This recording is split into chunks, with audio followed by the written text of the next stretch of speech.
को 0.6 बार को P अपान Q के रूप में लिखो, के रूप, इस रूप में लिखना, P बटे क्यू के रूप में लिखना है। अंश बटे हर के रूप में 0.6 बार को लिखना है। Very simple. देखिए ये आप क्या करेंगे, यहाँ पे लिखेंगे माना, क्या लिखेंगे, माना कि x बराबर 0.6 बार, है ना। बार का मतलब ये रिपीट हो रही है, जो 6 है वो बार बार रिपीट हो रहा है ना। तो ये हो गया implies that x is equal to 0.666 है ना। ये बार बार रिपीट हो रहा है और कहाँ तक हो रहा है, अनंत तक जा रहा है, अनंत बार है। हमें पता नहीं कितनी बार है, तो हम मानेंगे कि ये अनंत बार है ना। ये हमने इसको अनंत बार मान लिया, ठीक है। इसको समीकरण 1 नाम देंगे। क्या नाम देंगे, समीकरण 1। x is equal to 0.6 bar, therefore implies that x is equal to 0.6666 that infinite. अब हम क्या करेंगे, दोनों पक्षों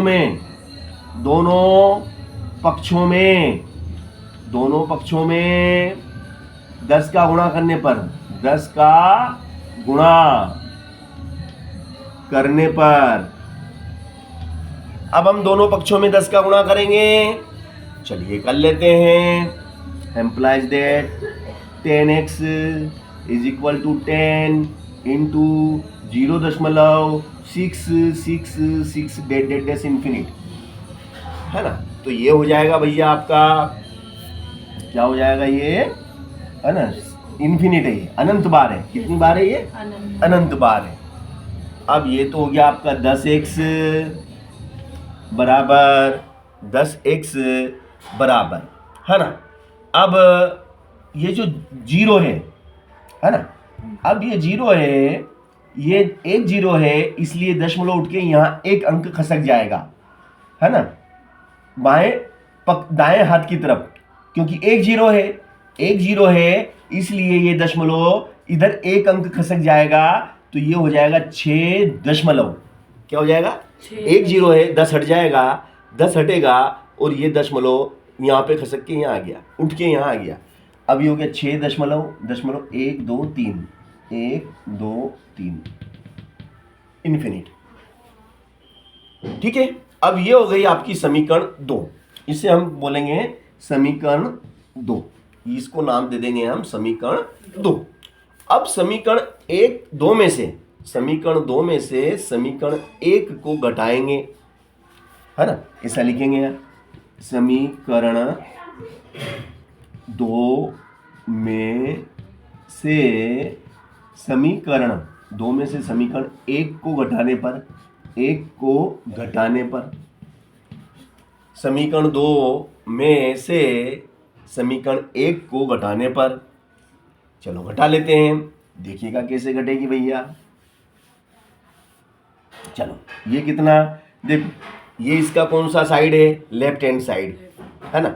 ये इसका कौन सा साइड है, लेफ्ट हैंड साइड। ये बायां हाथ, बायां पक्ष, तो बाएं में से बायां घटेगा और दाएं में से दायां घटेगा, बाएं में से बायां घटेगा, दाएं में से दायां घटेगा।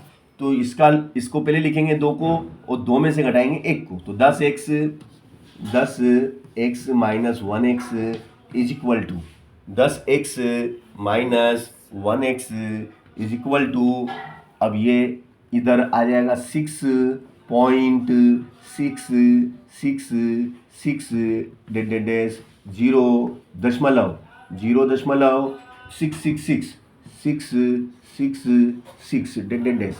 तो 10 में से 1 घटेगा तो 9x बराबर, अब देखो 6 में से 6 गया तो 0, 6 में से 6 गया 0, 6 में से फिर 6 गया 0, 6 में से 0 गया तो 6 का 6 और दशमलव। अब दशमलव के बाद में क्या है, 0 है, दशमलव के बाद में 0 है ना। जैसे आपके पास 5 रुपए हैं और 5.00000 कितने भी 0 लिख दो, उसके कोई मतलब नहीं, क्योंकि रुपए 5 ही कहलाएंगे। हाँ दशमलव नहीं होता तो फिर ये 5000 हो जाते हैं, है ना। तो अब इन जीरो का कोई मतलब ही नहीं बचा, ये तो 6 के 6 रहेंगे, ठीक है। अब क्या होगा, अब 9x is equal to 6, 9x is equal to 6, therefore x is equal to 6/9। 9 गुणा में है, गुणा वाली चीज बटे में आ जाती है, तो ये 6/9। चाहो तो आप इसे यहाँ पे आंसर लिख सकते हैं, और आपकी इच्छा है कि नहीं मुझे तो इसको और हल करना है, तो आगे भी आप इसको हल कर सकते हैं, और आगे भी ये हल हो सकता है। कैसे, 2 से काटो, 2 तिया नहीं 3 से, 3 दूनी 6, 3 तिया 9, 2/3, दिस इज आंसर।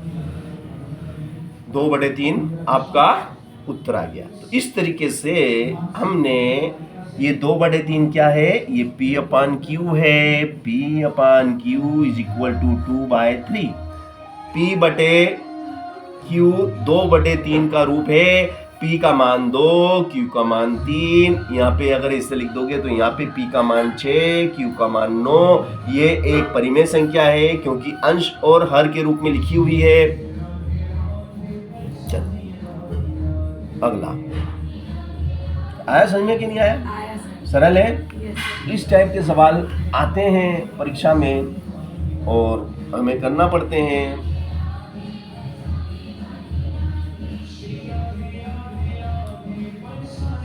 चलो अगला सवाल इसी क्रम में थोड़ा सा जीरो, ये कर लोगे कि कराऊं? बोलो,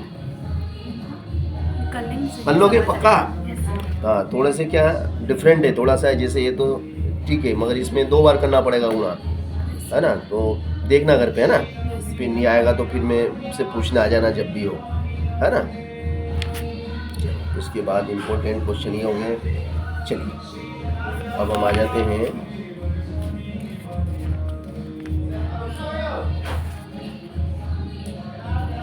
हर का परिमेय। देखो ये मोस्ट क्वेश्चन है, उदाहरण नंबर 17, 1/2 धन √3 हर का परिमेय कीजिए।